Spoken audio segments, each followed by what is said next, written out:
आज हम हस्तरेखा सीखने का जो इंट्रोडक्शन पार्ट है उसको करेंगे। हस्तरेखा अगर सीखनी हो तो हाथ को दो भागों में डिवाइड करते हैं। एक भाग में लाइनें होती हैं, जो प्रमुख लाइनें हम बात करते हैं वो है 5। वो उसमें जीवन रेखा सबसे पहले बनती है बचपन में, जब बच्चा माँ के पेट में होता है वहीं जीवन रेखा बन जाती है।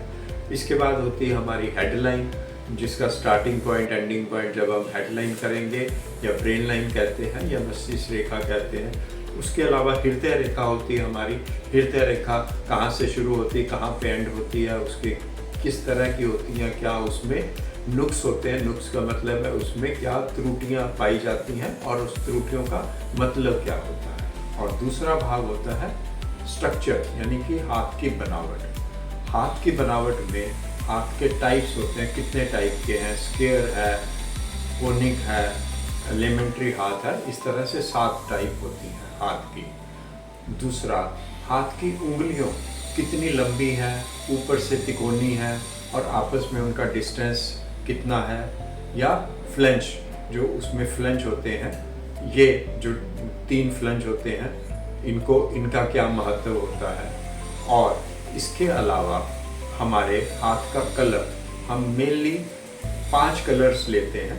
सबसे पहले हम कहते हैं कि लाल कलर है, पिंक कलर है, वो हल्का पीला होता है, सफ़ेद भी होते हैं हाथ, और थोड़े से नीले होते हैं। इसके बाद हाथ का स्ट्रक्चर कैसा है, हाथ खुरदरा है, मुलायम है, गुदगुदा है, और इस तरह से उसके हाथ के ऊपर जो हमारे मांस है वो कितना है और किस तरह की उसकी क्वालिटी है।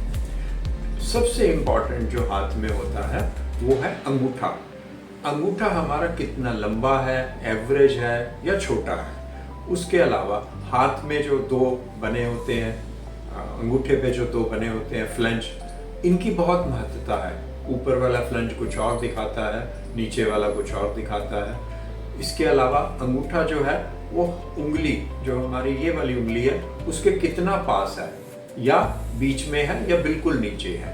तो अंगूठे के इस प्रकार होते हैं। और हमारे माउंट, चारों उंगलियों के नीचे माउंट होते हैं, वो कितने उभरे हुए हैं, उनका मतलब क्या है। उन पे साइन, क्रॉस है, जाली है या स्टार बना हुआ है, स्क्वायर बना हुआ है, त्रिकोण बना हुआ है, वो सब इस तरह में आते हैं। शुक्र पर्वत सबसे बड़ा होता है और मून का पर्वत उससे छोटा होता है। शुक्र के अपोजिट हमारा मून का पर्वत होता है। तो ये सब हम पामिस्ट्री सीखने में या हस्तरेखा सीखने में इस तरह से इनको डिवाइड करके हम सीखते हैं। तो हम दूसरे लेक्चर में इन्हीं में से किसी एक पार्ट को लेके आगे की डिस्कशन, आगे की वीडियो बनाएंगे।